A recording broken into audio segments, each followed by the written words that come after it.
இந்த கூட்டம் நடத்தப்படுவது அப்படின்றது எந்த அளவுக்கு முக்கியம் அப்படின்னு நான் கருதுனேன் அப்படின்னா, இப்போது இருக்கக்கூடிய சூழ்நிலையில் நீங்கள் அந்த சமீபத்தில் சீமான் அவர்கள் கொடுத்திருக்கக்கூடிய பிரஸ் மீட்டுகளை எல்லாம் பார்த்தீங்க அப்படின்னா, பெரியாரை பற்றிய கேள்விகளை நாம் தொடர்ந்து முன்வைக்கும் பொழுது அவர் ஏதோ ரொம்ப நிதானமாக பேசுவது போலவும், பெரியாரை முழுவதுமாக படித்து முடித்து விட்டு மைனர் சொன்னது போல கையை தட்டி தட்டி, அது என்ன பிட்டா ஒட்டி வச்சிருக்க, கையை தட்டி தட்டி காட்டுற, என்ன இருக்கு கையில,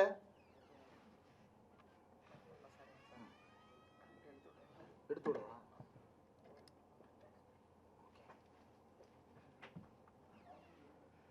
எதுக்கு கையை தட்டி தட்டி காட்டிட்டு இருக்கிற, கையில என்ன இருக்கு, எந்த பிட்டும் ஒட்டி வச்சிருக்கியா, இல்லை உனக்கு கொடுக்கப்படுற பிட்டெல்லாம் மண்டையில் வந்து இரவோடு இரவாக 13 ரவுண்டோட 14வது ரவுண்டாக அந்த புத்தக யாரோ எழுதிய பல்வேறு கட்டிங் வெட்டிங்ஸ் எல்லாத்தையும் 13 ரவுண்டோட 14வது ரவுண்டாக மனப்பாடம் பண்ணிட்டு பேசுவதற்கு மைக் இருக்கிறது என்பதற்காக எதை வேண்டுமானாலும் பேசுவது அப்படின்றது தான் இயல்பான ஒரு உரையாடலாக மாறி இருக்கிறது. ஆனால் என்ன செய்ய விரும்புகிறார்கள் என்று யோசித்து பார்த்தால், அதை அவர்கள் வெற்றிகரமாக செய்கிறார்கள், வெற்றிகரமாக செய்ய முடியவில்லை அப்படின்றது இல்லை பிரச்சனை. ஆனால் அவர்கள் செய்ய விரும்புகின்ற அந்த அஜெண்டா என்ன அஜெண்டா என்பதை நாம் யோசித்து பார்த்தால், பெரியாரை தனிமைப்படுத்த வேண்டும் என்கின்ற ஒரு அஜெண்டா அவர்களுக்கு இருக்கிறது. யாரிடமிருந்தெல்லாம் தனிமைப்படுத்த வேண்டும்? இதற்கு முன்பு திராவிட இயக்க தமிழர் பேரவை பேராசிரியர் ஐயா சுபவீரபாண்டியன் அவர்களுடைய தலைமையில் நடந்த சைதை தேரடித்திடல் ஜனவரி 5ஆம் தேதி அந்த கூட்டம் நடந்தது. அந்த கூட்டத்தில் பேசிய பொழுது வஉசி குறித்த சில தகவல்களை பகிர்ந்திருந்தேன். பேசி முடிச்சுட்டு 3-4 நாளைக்கு எதுவும் இல்லை, கிட்டத்தட்ட ஜனவரி 5ஆம் தேதி நடந்தது. அது ஜனவரி 13ஆம் தேதி வரைக்கும் எந்த ரியாக்ஷன்ஸும் இல்லை. 13ஆம் தேதியிலிருந்து சில அன்னோன் நம்பர்ஸ்லேருந்து கால்ஸ், என்ன வழக்கத்துக்கு மாற அன்னோன் நம்பர்ஸ்லேருந்து கால்ஸ் வருது அப்படின்னு எடுத்து பார்த்தோம் அப்படின்னா, அது எப்படி நீ இழிவுபடுத்திட்ட அப்படின்னு சொல்லிட்டு தங்களுடைய அர்ச்சனைகளை தொடர்ச்சியாக சாதி வெறியோடு கக்கி கொண்டே இருந்தார்கள். அதற்கு பிறகு தொடர்ச்சியா அன்று அந்த மேடையில் வஉசி அவர்கள் குறித்து என்ன தகவல் சொன்னேனோ அதற்கான ஆதாரங்கள், அதை பெரியாரே பேசியிருக்கிறார். பெரியார் வேற எங்கேயும் போய் பேசல, வஉசி இளைஞர் சங்க நூலக திறப்பு விழாவிலேயே அதை பேசியிருக்கிறார். சென்னை சேத்துப்பட்டில் அந்த இடத்தை திறந்து வச்சுட்டு தான் அந்த தகவலை பெரியாரே பேசியிருக்கிறார். அப்படி அது இழிவானதாக கருதப்பட்டிருந்தால் அன்றைக்கு வஉசி இளைஞர் பேரவை அவரை சும்மா விட்டிருக்காது, அப்போதே எதிர்ப்பை பதிவு செய்திருக்கும் அல்லது மறுப்பு வெளியிட்டிருப்பார்கள். இல்லை, அப்போ 2 இயக்கங்களுக்கும் அல்லது 2 வகையான செயல்பாடுகளுக்கும் இடையில ஒரு இணக்கம் இருந்திருக்கிறது. அந்த இணக்கம் என்ன, அந்த இணக்கம் என்னன்றத பேசுவோம். அடுத்ததா பாரதிதாசன். பாரதிதாசனை குறிவைத்து இவர்கள் பேசுகின்ற வார்த்தைகள், சமீபத்தில் கூட ஒரு அந்த பேட்டி மூத்த ஊடகவியலாளர் ஒருவருக்கு கொடுத்த பேட்டியில வந்து நாம் தமிழர் நாம் தமிழர் நாம் தமிழர் என்றே முரசறைவாய் அப்படின்னு, என்னமோ இவங்களுக்கே பாட்டை எழுதி பாரதிதாசன் வந்து பாண்டிச்சேரியிலிருந்து தேடி வந்து கையில கொடுத்துட்டு போன மாதிரி. பேராவில் வரி சொல்றேல, அதே பேரால அதே பாட்டுல 4வது வரி என்ன, நம் தமிழ்நாட்டுக்குள் இந்திக்கும் இடம் உண்டா, நாம் தமிழர் என்றே. அது இந்திய எதிர்ப்பு போராட்டத்துக்கு எழுதின பாட்டு. இந்திய எதிர்ப்பு போராட்டத்துக்கு எழுதின பாட்டை உனக்கு எழுதிக்கிட்ட மாதிரி. சரி, உன்னுடைய முன்னோடிகளை இப்போ என்ன செஞ்சுட்டு இருந்தாங்க? ஒரு சிலர் இந்திய எதிர்ப்பு போராட்ட காலத்தில் இருந்தாங்க, ஒரு சிலர் சமஸ்கிருதம் வேணும்னு சொல்லிட்டு பேசிக்கிட்டு இருந்தாங்க. அப்போ நம்முடைய வரலாற்றை நம் கையில் இருந்து பீத்து பீத்து போடுவது அல்லது வந்து நம்மளை வந்து திசை திருப்பி விடுவது, இந்த வேலை யாருடைய வேலை? முதல்ல வஉசி பெரியார் இருவருக்கும் இடையிலான தொடர்பு என்ன? இரண்டாவது, இப்படி நம்முடைய இயக்க வரலாற்றையே பீத்து பீத்து வைப்பதனுடைய வேலை என்ன? வஉசிக்கும் பெரியாருக்கும் இருந்த தொடர்பு சுயமரியாதை தொடர்பு.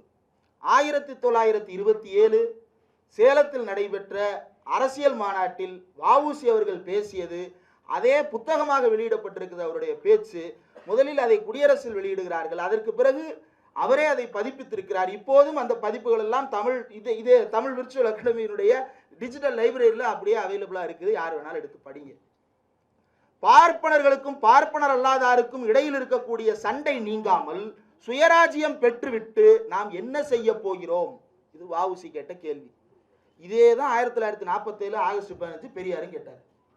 இதே தானே கேட்டாரு. பார்ப்பான் பார்ப்பனர் அல்லாதார்ன்ற சண்டையே இந்த நாட்டினுடைய நிதர்சனமாக இருக்கும் பொழுது இந்த சண்டையை விட்டுவிட்டு யாரோ ஒருத்தனை விரட்டிட்டேன் இது விடுதலைன்னு எனக்கு கிளைம் பண்றியே, என்னுடைய விடுதலை என்பது என்னுடைய தெருவை தாண்டி நான் வெளியே போகக்கூடாது என்பதை இன்னும் மாற்றப்படவில்லையே, அந்த விடுதலையை நான் எப்போது பெறப்போகிறேன்னு பெரியார் கேட்டதை 1927 வ.உ. சிதம்பரனாரும் கேட்டார். இப்ப இவங்களுக்கு என்ன பிரச்சனை தெரியல. அடுத்து பாரதிதாசனை அல்லது மற்றவர்களை, திராவிட இயக்கத்தின் தலைவர்களை, சுயமரியாதை இயக்கத்தின் தலைவர்களை, நீதி கட்சியின் முன்னோடிகளை இன்றைக்கு சில சாதியை சேர்ந்தவர்கள் தங்களவர்களாக மட்டுமே சுருக்கி பார்த்து கொண்டு என்ன செய்யறாங்க, பிச்சு பிச்சு பிச்சு பிச்சு வைக்கிறாங்க.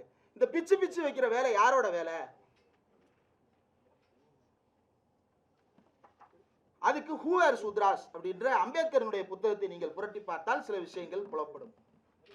அதுல சத்ரபதி சிவாஜி கணேசன், சிவாஜி கணேசன் அந்த அளவுக்கு நம் மனதில் படும்படி சிவாஜியே நடிச்சிருக்கிறாரு அப்படின்றதுனால அப்படி வந்துருது. சத்ரபதி சிவாஜி, சத்ரபதி சிவாஜி என்கின்ற அந்த மன்னரை பற்றிய புத்தகத்தை எழுதியிருக்காக அந்த எழுத்தாளரையே சுட்டு கொலை செய்தார்கள்.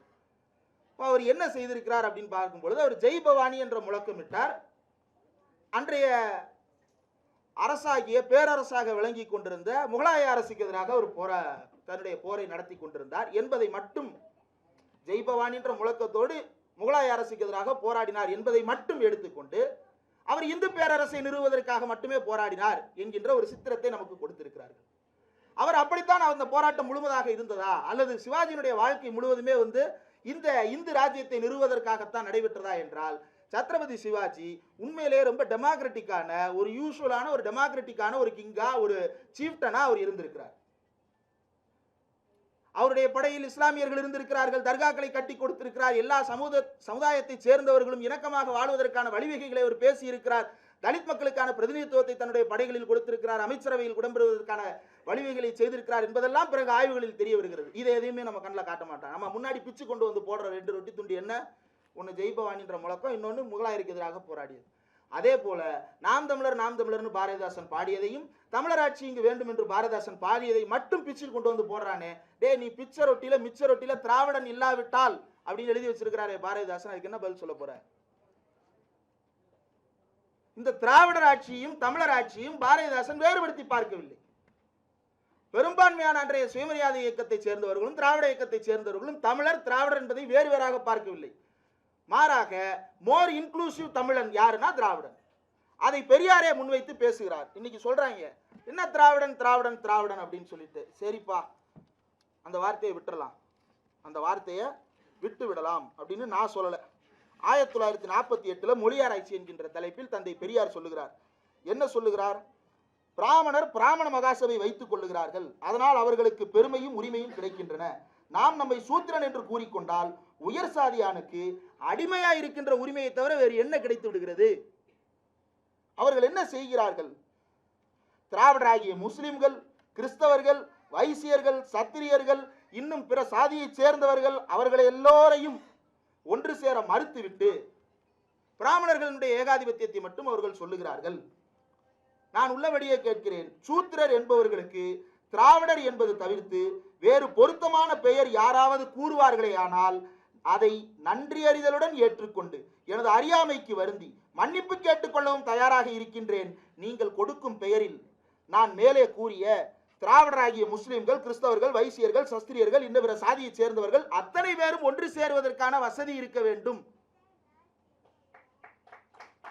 அதில் சூத்திரன் அல்லாத ஒரு தூசி கூட புகுந்து கொள்ள வழி இருக்கக்கூடாது என்று பேசினார் தந்தை பெரியார். சூத்திரன் அல்லாத ஒரு தூசி கூட அதில் உள்ளே வந்துவிடக் கூடாது என்று பேசினார். ஏன்? அந்த தூசி உள்ளே நம்முடைய கண்ணையே புகைமண்டலமாக்கி நம்மையே மறைத்து என்ன செய்யும்? சீமானை உருவாக்கும். கண் முன்னாடி வாழக்கூடிய உதாரணமாக சீமான் அந்த தூசியால் உருவாக்கப்பட்ட ஒரு புழுதி காற்றாக இப்போது சுற்றி கொண்டிருக்கிறார். இந்த புழுதி காற்றை துடைப்பதற்கான சூறாவளிகளாக இன்றைக்கு திராவிட இயக்கத்தை சேர்ந்தவர்கள் வேகம் எடுத்திருப்பதற்கு இந்த பொங்கி வழியும் கூட்டமே சாட்சி. தந்தை பெரியாரிடமிருந்து இவர்களெல்லாம் பிரித்துவிட முடியும் என்று கனவு கண்டு கொண்டிருக்கிறார்கள். இன்னைக்கு ஒவ்வொரு சாதியாக குறிவைத்து வேலை பார்க்க தொடங்கி இருக்கிறார்கள். முக்கியமான சில சாதிகள் என்று எடுத்து பார்த்தால் சாதிகளுடைய பெயரை கூட சொல்லலாம் என்று நினைக்கிறேன். அந்த சாதிகளை நாம் பகைத்துக் கொள்ள வேண்டிய நோக்கத்திற்காக அல்ல, அந்த சாதிகளை எல்லாம் குறிவைத்து இந்த சங் பரிவார அமைப்புகள் இயங்கிக் கொண்டிருக்கிறார்கள். அதில் ஒரு குறிப்பிட்ட சாதி நாடார்கள். தமிழ்நாட்டில் நாடார்களை குறிவைத்து பிஜேபி செயல்பட்டுக் கொண்டிருக்கிறது என்பதை நான் புதிதாக கண்டுபிடித்து சொல்ல வேண்டிய அவசியம் இல்லை. நான் இதற்கு புது கண்ணாடி எடுத்து கொண்டு போய் பார்த்து ஆய்வு செய்து சொல்ல வேண்டிய எந்த தேவையும் இல்லை. கண் முன்னாடி புலப்படக்கூடிய வெளிச்சமாக இருக்கிறது. அந்த சமுதாயத்திலிருந்து தொடர்ந்து மத்திய அமைச்சர்களை உருவாக்கி பார்த்தார்கள், கவர்னராக மாற்றி பார்த்தார்கள். ஆனாலும் அந்த சமுதாயத்தை முழுமையாக இந்துத்துவமயப்படுத்த முடியவில்லை என்கின்றது ஒரு உண்மையாக இன்றைக்கு புலப்பட்டிருக்கிறது. அந்த சமுதாயத்தினுடைய வரலாறு என்ன என்பதை எடுத்து பார்த்து நாம் தமிழர் கட்சியை சேர்ந்தவர்கள் கூட அந்த சாதியை சேர்ந்தவர்கள் மத்தியில் சாதி வெறியை ஊக்குவிக்கும் வகையில் தொடர்ந்து பேசிக்கொண்டும் எழுதி கொண்டும் இருக்கிறார்கள். இந்த சாதிக்காக, இந்த சமுதாயத்துக்காக உழைத்த பல தலைவர்களை எடுத்து பார்த்தால் அதில் முக்கியமானவர் WPS சவுந்தரபாண்டியன். WPS சவுந்தரபாண்டியன் யார்? அடுத்து காமராஜர் யார்? WPS சவுந்தரபாண்டியன் யார் என்று எடுத்து பார்த்தால் WPS சவுந்தரபாண்டியன் தொடர்ச்சியாக சுயமரியாதை இயக்கத்தை சேர்ந்தவராக வேலை பார்த்திருக்கிறார். சுயமரியாதை இயக்கத்தை சேர்ந்தவராக மட்டுமல்ல, பெரியார் உருவாக்கிய சுயமரியாதை இயக்கத்தினுடைய முதல் மாநாட்டின் தலைவராகவும் சுயமரியாதை இயக்கத்தின் தலைவராகவும் அவர் பணியாற்றி இருக்கிறார். அந்த சவுந்தரபாண்டியனாரை முன்வைத்து இன்றைக்கு சாதி அரசியலை செய்து கொள்ள தொடங்கி இருக்கிறார்கள். அந்த சவுந்தரபாண்டியன் என்ன செய்தார்? 1890களில் கமுதியிலையும் சிவகாசியிலையும் கலவரங்கள் வெடிக்கிறது. என்ன கலவரம் வெடிக்கிறது? அங்கு இருக்கக்கூடிய இன்னொரு இடைநிலை சாதிக்கும் நாடார் சமுதாயத்தை சேர்ந்தவர்களுக்கும் இடையில கலவரம் வெடிக்கிறது. என்ன கலவரம்? கோயில் நுழைவு கலவரம். அந்த சாதியை சேர்ந்தவர்கள் கோயிலுக்குள் நுழைவதற்காக போராடுகிறார்கள். கோயிலுக்குள் நுழைய வேண்டும் என்று அனுமதி கேட்கிறார்கள். ஒரு குடும்பத்தை சேர்ந்தவர்கள், இருளப்ப நாடார் என்கின்ற ஒரு குடும்பத்தை சேர்ந்தவர்கள் 15 பேர் கமுதியில் இருக்கக்கூடிய ஆலயத்திற்குள் நுழைந்து அவர்களை பூஜையும் செய்து விடுகிறார்கள். அந்த பூஜையை செய்து முடித்ததற்கு பிறகு என்ன நடக்கிறது என்றால் அந்த ஊரில் பெரிய கலவரம் நடக்கிறது. அந்த கலவரத்தை யார் நடத்தியது என்பதையெல்லாம் இப்போது பேச விரும்பவில்லை. லஜபதி ராய் அவர்கள் எழுதிய புத்தகத்தில் இருக்கிறது. பலரும் இப்போது அது குறித்து ஆங்கிலத்திலும் தமிழிலும் ஆய்வுகளை செய்திருக்கிறார்கள். பல நூல்கள் வெளியாகி இருக்கிறது, எடுத்து படியுங்க. நடந்ததற்கு பிறகு என்ன நடக்கிறது? போலீஸை நிறுத்துறாங்க. எங்க? சிவகாசிலையும் போலீஸ், கமுதிலையும் போலீஸ். சிவகாசிலையும் கமுதிலையும் போலீஸை நிறுத்தியதற்கு பிறகு என்ன நடக்குது அப்படின்னா, அந்த ஊர் மெஜிஸ்ட்ரேட் ஆர்டர் கொடுக்குறாரு.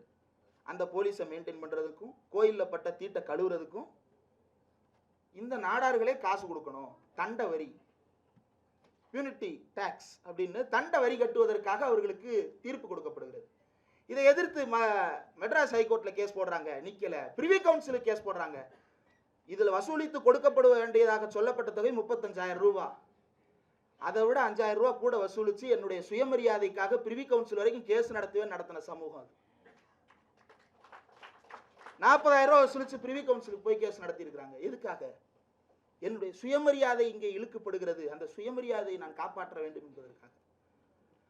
அந்த போராட்டத்தை யார் முடிவுக்கு கொண்டு வர்றா அப்படின்னா, இதே WPS சவுந்தரபாண்டியன் முடிவுக்கு கொண்டு வருகிறார். 1921 மெம்பர் ஆஃப் லெஜிஸ்லேட்டிவ் கவுன்சிலாக மாறியதற்கு பிறகு நீதி கட்சி ஆதரவோடு அந்த அவையில் அவர் முன்மொழிந்த தீர்மானம், இந்த தண்டவரியை ரத்து செய்வதற்கான தீர்மானம், அந்த தீர்மானம் ஏற்றுக்கொள்ளப்பட்டு தண்டவரி ரத்து செய்யப்பட்டது. அந்த மக்களுடைய விடிவுக்காக அத்தோடு அவர் நின்று விடவில்லை.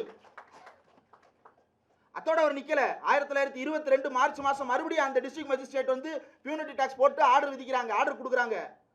அதை எதிர்த்து மீண்டும் ஒரு தீர்மானத்தை கொண்டு வந்து அந்த தீர்மானத்தையும் மிக பெரும்பான்மையோடு வெற்றி பெற வைத்துவிட்டு அந்த சமுதாயத்தினுடைய நல்லிணக்கத்திற்காக அந்த ஊரில் இருக்கக்கூடிய அனைத்து சாதியை சேர்ந்த தலைவர்களையும் கூப்பிட்டு ஒரு மாநாடு நடத்தி ஒரு சுயமரியாதை பிரகடனத்தை அந்த மேடையில் செய்தவர் WPS சவுந்தரபாண்டியன். அந்த WPS சவுந்தரபாண்டியன் 1944 நடைபெற்ற திராவிடர் கழக அன்றைய ஜஸ்டிஸ் கட்சி மாநாட்டில், அப்போதுதான் பெயர் மாற்றப்படுகிறது, அந்த மாநாட்டில் 3 பேர் சாரட்டு வண்டியில் வைத்து அழைத்துவிடப்பட்டார்கள். யார் யார்? தந்தை பெரியார் ஒருவர், வரவேற்பு குழு தலைவர் ஒருவர், இன்னொருவர் WPS சவுந்தரபாண்டியன். மாநாட்டுக்கு சாரட்டு வண்டியில் வைத்து அழைத்து வரப்பட்டவர். அவர் மறைந்த போதும் கூட 1953 தமிழ்நாடு முழுவதும் திராவிட முன்னேற்ற கழகத்தின் சார்பாக பொதுக்கூட்டங்கள் நடத்தப்பட்டது. கண்டனங்கள் அதுக்கு கண்ணீரஞ்சலி செலுத்தப்பட்டது. தொடர்ச்சியாக திராவிட நாடு இதழ் அது குறித்தான ஆதாரங்கள் வெளியாகி இருக்கிறது. கலங்கும் கழகங்கள் என்கின்ற பெயரில் பாண்டியனார் மறைவு கேட்டதும் நாடெங்கும் உள்ள நமது கழகத்தவர் கலங்கினார்கள், கொடிகளை இறக்கி கடைசி மரியாதை செலுத்தினார்கள், அனுதாப தீர்மானங்கள் நிறைவேற்றினார்கள் என்று மாவட்ட வாரியாக நிறைவேற்றப்பட்டதை திராவிட நாடு இதழில் பரிசுத்திருக்கிறார் பேரறிஞர் அண்ணா. அவர் முதலாக அதே WPS சவுந்தரபாண்டியன் ராமநாதபுரம் ஜில்லா போர்டுக்கு தேர்ந்தெடுக்கப்படுகிறார். யாருடைய ஆதரவோட? சுப்ராயனுடைய ஆதரவோட. சுப்ராயன் இண்டிபெண்டா மினிஸ்ட்ரி தானே அமைச்சாருன்னு நீங்க கேட்கலாம். Independent ministry. அதற்கு பிறகு சைமன் கமிஷன் எதிர்ப்புக்காக கலைக்கப்பட்டு ஜஸ்டிஸ் கட்சி ஆதரவோட மீண்டும் அவர் ஆட்சி அமைக்கிறார். அந்த ஆட்சியின் பொழுது அவர் என்ன செய்கிறார்? WPA சவுந்தரபாண்டியனை ராமநாதபுரம் ஜில்லா போர்டுக்கு அவர் நியமிக்கிறார். ராமநாதபுரம் ஜில்லா போர்டுக்கு தேர்வு செய்யப்பட்டதை பாராட்டி 4/11/1928 குடியரசில் ஒரு முழு பக்க வாழ்த்து. உங்களுக்கெல்லாம் நமது நிருபர் தெரியும். இப்போ சமீபத்தில் ஒரு பத்திரிகை இருக்கு. வேலையே என்னன்னா நமது நிருபர்ன்ற பேர்ல கண்டதை எழுதுறது. ஒரு நிருபர் தெரியுமா? ஒவ்வொரு மாவட்டத்திலும் இருக்கக்கூடிய தன்னார்வலர்களை ஒரு நிருபராக கருதி அந்த ஒரு நிருபர் வெளியிட்ட செய்திகளை ஒரு பக்கம் முழுக்க WPA சவுந்தரபாண்டியனுக்காக தொகுத்தவர் தந்தை பெரியார். குடியரசில் வெளியாகி இருக்கிறார். இன்றைக்கு அந்த சமூகத்திடம் சங்கிகள் ஒரு பக்கம் வேலை பார்க்கிறார்கள், இந்த சீமானின் சில்லறைகள் ஒரு பக்கம் வேலை பார்க்கிறார். இப்படி ஒவ்வொரு சாதியாக குறிவைத்து வேலை பார்க்கிறார்கள். ஏன் ஒரு சாதியை பற்றிய விஷயத்தை இவ்வளவு அழுத்தமாக இந்த மேடையில் பேச வேண்டி இருக்கிறது என்றால், இன்றைக்கு சுயமரியாதை பெற வேண்டும் என்பதற்காக ஒவ்வொரு சாதிகளும் போராடி இன்றைக்கு அடைந்திருக்கக்கூடிய இடத்தை எல்லாம் ஒரு கூட்டம் கலவரம் செய்து தன் பக்கம் இழுத்துக்கொள்ள துடியாய் துடித்துக் கொண்டிருக்கிறது. அந்த வேலை நாம் எவ்வளவு தூரம் முன்னேறி இருக்கிறோமோ அதையெல்லாம் பின்னுக்கு இழுப்பதாக அமைந்திருக்கிறது. வன்னியர் சமூகத்தினுடைய மாநாட்டில் போய் தந்தை பெரியார் பேசுகிறார். நமக்கு ஏன் இந்த நிலைநிலை? ஜாதி மகாநாடுகளில், சாதி ஒழிப்பு மகாநாடுகளிலும் தந்தை பெரியார் பேசியதை VMS சுபவனராஜன் தொகுத்திருக்கிறார். ஒவ்வொரு சாதி சங்க மாநாட்டிலும் பெரியார் பேசிய பேச்சுக்களுடைய தொகுப்பு இதில் இடம்பெற்றிருக்கிறது. என்ன பேசுறாரு?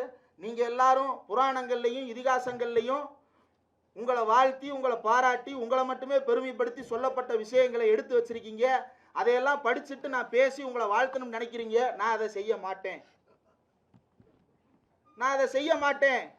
உங்களை எல்லாம் வருத்தப்படுத்துறேன்னு நினைச்சிடாதீங்க. நான் சொல்றத மனசுல வச்சு யோசிச்சு பாருங்க. சரியா இருந்தா எடுத்துக்கங்க, தப்பா இருக்குன்னா இதை கேட்டுக்காதீங்க, விட்டுருங்க அப்படின்ற. அதற்கு பிறகு அவர் அந்த உரையை முழுமையாக முடித்துவிட்டு தான் ஒவ்வொரு மாநாட்டிலிருந்தும் கிளம்புகிறார். நேற்று ரொம்ப வேகமா பேசுறாப்புல. அன்னைக்கே ஒரு செருப்பை விட்டுருந்தா இவ்வளவு நடந்திருக்குமான்னு. செருப்பெல்லாம் தாண்டிட்டு தாண்டா பேசிட்டு வந்திருக்கிறோம். என்னடா புதுசா வீசுற? உன்னுடைய வருங்கால வார இருந்த செருப்புகள் எல்லாம் அப்போதே வீசப்பட்டதுதான். அதையெல்லாம் பிடிச்சி இன்னொரு செருப்பை கொண்டா காலில் போட்டுக்கிறேன்னு சொல்லிட்டு வந்தவங்க தான். புதுசா இங்க இன்னைக்கு இருந்து கண்டுபிடிக்கிறார். அன்னைக்கே வீசி இருந்தால் உன் பக்கம் வீசுறதை கேட்ச் பண்றதுக்கு எப்படி இருந்து கரெக்டா வருதுன்னு பார்த்து கேட்ச் பண்றதுக்கு ஆள் செட் பண்ணிட்டு நிக்கிறியா? அத்தோட விட்டுரு. பெரியாருக்கு இவர் செருப்பு வீசுறாராம். மலத்தையே வீசினான். அதை துடைத்து போட்டுவிட்டு இந்த மலத்தின் நாற்றத்தை விட இந்த சமூகத்தில் உன் பக்கம் வீசுகின்ற நாற்றத்தை போக்குவதற்காக நான் வேலை பார்க்கிறேன் என்று தொடர்ந்து பேசியவர் தந்தை பெரியார். அதனால்தான் இன்றைக்கும் மக்கள் அவரை கொண்டாடுகிறார்கள். சாதி வெறியர்களாக இருப்பவர்கள் கூட ஒரு சிலர் இருந்தாலும் பெரியார் நல்லது தான் சொல்லுவாரு. ஏன் சொல்றான்?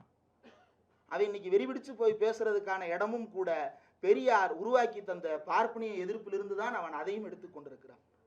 அவர் உருவாக்கி தந்த நல்வழி பாதையில் சரியாக நடந்து செல்ல வழி தெரியாமல் அவன் அந்த முச்செருப்பை அணிந்து கொண்டு நடந்து கொண்டிருக்கிறான். அதை ஒரு நாள் அவன் கலற்றி வீசுவான். பெரியாரை உண்மையில் அவன் புரிந்து கொள்வான். இப்படி தந்தை பெரியார் உருவாக்கிய சுயமரியாதை உணர்வு என்பதை இன்றைக்கு மழுங்கடிக்க பார்க்கிறார்கள். பெரியார் உருவாக்கிய சுயமரியாதை உணர்வு என்பதை நாம் ரொம்ப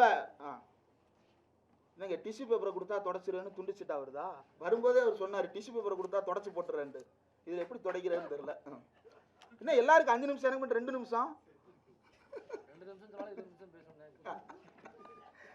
ஆகவே இந்த சுயமரியாதை உணர்வை மழுங்கடிப்பது என்பதுதான் இவர்களுடைய முக்கியமான வேலையாக இருக்கிறது. திராவிட இயக்கத்தினுடைய வரலாற்றை பொறுத்தவரையில் அதனுடைய முக்கியமான வேலை என்னவாக இருந்தது? சுயமரியாதை இயக்கம் தொடங்கி திராவிட இயக்கங்கள் இன்றைய தலைமுறை வரைக்கும் அவர்களுடைய வேலை என்ன? திராவிட இயக்கம் ஏற்படுத்திய தாக்கம் என்ன? அந்த சுயமரியாதை உணர்வு என்ன என்பதை புரிந்து கொள்வதற்கு நம் பெயருக்கு பின்னால சாதி இல்லாமல் இருப்பதை குறிப்பிடுவார்கள். பேருக்கு பின்னால சாதி இல்லாதது மட்டும் இல்ல, நீங்க பொதுவெளியில ஒருத்தனை சாதி வெறியன்னு கை காட்டிட்டீங்கன்னா அவன் கூனி குறுகிடுவான். எப்படி நீ என்னை சாதி வெறியன்னு சொல்லலாம்னு. ஆனா அன்னைக்கு கமுதிலை சிவகாசினி அப்படி நடக்கல. சாதி வெறியோடு கையில் அருவாளும் கம்புமோடு வேட்டையாடப்பட்டார்கள். ஆனால் இன்றைக்கு என்ன ஆன்லைன்ல எல்லாம் கைதட்டுறாங்க யாரும்? இன்றைக்கு அப்படி ஒருத்தனால இயங்க முடியாது. காரணம், சாதி வெறியன்னு நம்மள ஒருத்தன் சொல்றான்னா அது கேவலம். நம்ம சாதி வெறியனா இருக்கிறது கேவலம்னு சாதி வெறியனே நினைக்கிறான்ல. அந்த உணர்வை பெரியார் தான் ஏற்படுத்தினார். தன்னை சாதி வெறியன் என்று ஒருவன் வெளிப்படையாக சொல்லிக் கொள்ள முடியாதபடிக்கு அது அவமானம் என்பதை புரிய வைத்தவர் தந்தை பெரியாரும் திராவிடர் இயக்கங்களும் தான். இன்னைக்கு அதை ரிவர்ஸ் பண்ணி நம்ம சாதி வெறியரா நம்ம திரும்ப ஓப்பனா கிளைம் பண்ணிக்கிறதுக்கான கூச்ச நீக்கத்தை செய்யக்கூடிய வேலையை செய்து கொண்டிருப்பவர் தான் இந்த சீமான். இந்த கூச்ச நீக்கத்தை செய்வதற்காக அவர் கையில் எடுத்திருக்கக்கூடிய ஆயுதம் தான் தமிழ் தேசியம். அன்னைக்கு டிபேட் பார்த்துருப்பீங்க, நியூஸ் 18 தொலைக்காட்சியில் ஒரு டிபேட். அந்த டிபேட்ல இந்த புத்தகத்தை தான் காட்டினேன். தெரியுதா என்ன புத்தகம்னு? சுதந்திர தமிழ்நாடு ஏன். சரி, இதை அவர் எங்க பேசினாரு? புத்தகத்திலே இருக்கு. ஏன்னா பெரியார் எங்க பேசினாலும் நான் எங்க பேசுறேன்ற சொல்லிட்டு தான் அவர் ஆரம்பிக்கிறார். ஏன்னா முன்னாடி இருக்கிறவன 4 திட்டாம ஆரம்பிக்கவே மாட்டார். ஆனா அதுல பாராட்டி ஆரம்பிக்கிறார். என்ன பேசுறாரு? இது யாருடைய கூட்டமாக இருந்தாலும் தமிழ்நாடு ஒரு தமிழருக்கு ஆக வேண்டும் என்ற கூட்டமாகும். இதில் முதலில் ஒரு சமாதானம் சொல்ல வேண்டும் அப்படின்றதெல்லாம் அவர் சொல்லிட்டு திராவிடர் தமிழர் என்பது குறித்தெல்லாம் பேச தொடங்குறார். இது எங்க நடந்தது அப்படின்னா, மே 22, 1960 ஈரோட்டில் நடைபெற்ற நாம் தமிழர் இயக்க பொதுக்கூட்டத்தில் தந்தை பெரியார் அவர்கள் சுதந்திர தமிழ்நாடு அல்லாத இந்திய வரைபட எரிப்பு போராட்டத்தை பற்றி விளக்கிய போது பேசப்பட்டது. இவர் சொல்றாருல, கட்சியை சோராமசாமி வாங்கி கொடுக்கல, குருமூர்த்தி வாங்கி கொடுக்கல. ஒரு சவால் உனக்கு நான் கொடுறேன். கட்சியை சோராமசாமி வாங்கி கொடுக்கல, குருமூர்த்தி வாங்கி கொடுக்கல அப்படின்றது உண்மையாக இருந்தால், நீ ஆதித்தனார் விட்டுட்டு போன அந்த கட்சியை இன்னைக்கு அதே வழித்தடத்தில் எடுத்து நடத்துவது என்பது உண்மையாக இருந்தால், இந்த தலைப்புல ஒரு பொதுக்கூட்டம் நடத்து. நீ தைரியமான தமிழ் தேசியவாதியாக இருந்தால் இந்த தலைப்பில் ஒரு பொதுக்கூட்டத்தை நடத்து. பிரபாகரன் என்ன கேட்டார் சொல்லுங்க? பிரபாகரன் என்னங்க கேட்டாரு? சத்தமா சொல்லுங்க. என்னை மட்டும் தனியா கோர்த்துலான்னு பாக்குறீங்களா? ஐஎஸ்ல தனி இளம் கேட்டார். பெரியார் கேட்டார்ல, சரி, அவரையும் தமிழ் தேசியவாதின்னு அவன் சொல்றான், இவரை தமிழ் தேசியவாதின்னு நம்ம சொல்றான், அவன் சொல்லல. ரைட்டா? ரெண்டுல எந்த பக்கம் நீ நின்னாலும் நீ கேட்க வேண்டியது என்ன? கேக்குறியா? தைரியம் இருந்தா கேளு, கேட்டுட்டு வா, விவாதம் நடத்துவோம். பெரியாரின் கைத்தடியா பிரபாகரனின் துவக்கா அப்படின்னு சொல்லிட்டு, பெரியாரின் தடி யாருக்கு எதிராக இருந்தது? பார்ப்பனிய ஏகாதிபத்தியத்துக்கு எதிராக இருந்தது. பிரபாகரனின் துவக்கு யாருக்கு எதிரானதாக இருந்தது? பேரினவாதத்துக்கு எதிரானதாக இருந்தது. ஆக இரண்டுமே ஒரு பேரினவாதத்துக்கு எதிரான சின்னங்களாக இருந்ததை ஒன்றோடு ஒன்று எதிராக மாற்றுவது அப்படின்றது வரலாற்றுக்கு செய்கின்ற துரோகம் இல்லையா? இந்த துரோக வேலையை கூச்சம் இல்லாமல் செய்கிறாயே, அந்த கூச்சம் நீங்கியதற்கு என்ன காரணம்? நாக்பூரின் நூலில்லா ஆடையை அணிந்து கொண்டதன் தான் அதுல இருந்து வர்றது தானே. கொஞ்சம் இன்டெலெக்சுவலான டார்க்கான ஹியூமர் தான். பிறகு யோசிங்க. நாக்பூர் கொடுத்த நூலில்லா ஆடையை கட்டி கொண்ட ஒருத்தனுக்குத்தான் பெரியாரையும் பிரபாகரனையும் எதிரெதிர் முனையில் நிறுத்தி பேச முடியும். நீங்க இப்பயும் பாருங்க, பிரபாகரன் அண்ணன் பையன் பேசுனதை கொண்டு போய் கேட்டோம்னா தெரிச்சு ஓடுறாங்க. ஏன் தெரிச்சு ஓடுற? நின்று பேசு. அவர் என்ன என்ன அதை சொல்லலாமா? நாகரிகமான வார்த்தையா மில்டன்? இல்லையா? சொல்ல வேண்டாமா? வேணாம் வேணாம் வேணாம். கீழே இருந்து வந்துருச்சு, கேட்டிருக்குன்னு நினைக்கிறேன் எல்லாரும். அந்த வார்த்தையை வச்சுக்கிட்டு திட்டுறேல, அவர் அந்த பைய தானே, நின்று பதில் பேசு. யாரோ ஒரு பயலுக்கு பதில் பேசுறதுக்கு வக்கு இல்லாத உனக்கு என்னத்துக்கு பிரபாகரன், என்னத்துக்கு பெரியாரு, என்னத்துக்கு தமிழ் தேசியம், என்னத்துக்கு ஒரு கட்சி? மானம் இல்லாம, வெட்கம் இல்லாம, ஈனம் இல்லாம நம்மை அடிமைப்படுத்திய பார்ப்பனியத்துக்கே நம்மை கொண்டு போய் அடகு வைக்கின்ற வேலையை செய்துவிட்டு தமிழ் தேசியம் என்ற வார்த்தையை பேசுவதற்கே உனக்கு அருகதை கிடையாது. உண்மையான தமிழ் தேசியவாதியாக இருந்தால் இந்த தலைப்பில் நீ மாநாட்டை நடத்திவிட்டு அதற்கு பிறகு வா பேசலாம். இல்லாவிட்டால் நீ போலி தமிழ் தேசியவாதி. பாரதிதாசன் தமிழ் தேசியவாதி தாங்க. அவர் என்ன கேட்டாரு? தமிழ்நாடு தமிழருக்கேன்னு தான் அவர் பாட்டு எழுதினாரு. திராவிட நாடு திராவிடருக்கேன்னு எழுதியிருக்கிறாரு, தமிழ்நாடு தமிழருக்கேன்னு எழுதியிருக்கிறாரு. அவர் தமிழ் தேசியவாதி. நீ யாரா கோமாளி? உனக்கும் பாரதிதாசனுக்கு என்ன சம்பந்தம்? ஒரு சம்பந்தம் இருக்கு. பாண்டிச்சேரிங்கிற ஒரு சம்பந்தம்.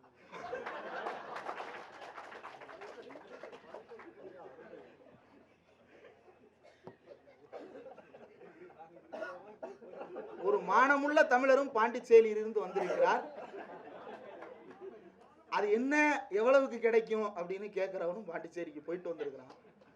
அங்க போய் என்னென்ன பண்ணா அப்படின்றத தோழர் லோகையப்பன் சொல்லுவார்.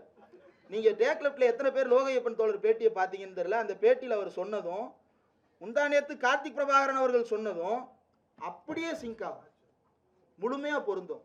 ஏன்னா அது உண்மை. நீ 2015 பெரியாரை திட்டக்கூடாதுன்னு உங்க கட்சிக்குள்ளே அறிக்கை கொடுப்ப, 2 நாள் முன்னாடி மணிசாரோட பேட்டியில அவர் வழிகாட்டின்னு பேசிட்டு 2 நாளைக்கு அப்புறம் என்னென்ன வார்த்தை, இதுல இருந்தே தெரிந்து கொள்ள முடியும் யார் யாருக்கானவர்கள் என்று. கடைசியாக ஒன்றை மட்டும் நான் சுட்டிக்காட்டி விட்டு விடைபெற விரும்புகிறேன். மறுபடியும் கடைசியாக ஆமா, இது நம்முடைய இனமான ஆசிரியர் அவர்கள் எழுதிய RSS என்னும் ட்ரோஜன் குதிரை என்னும் தொகுப்பில் 99ஆம் பக்கத்தில் ஒரு விஷயத்தை அவர் சுட்டி காட்டுகிறார்.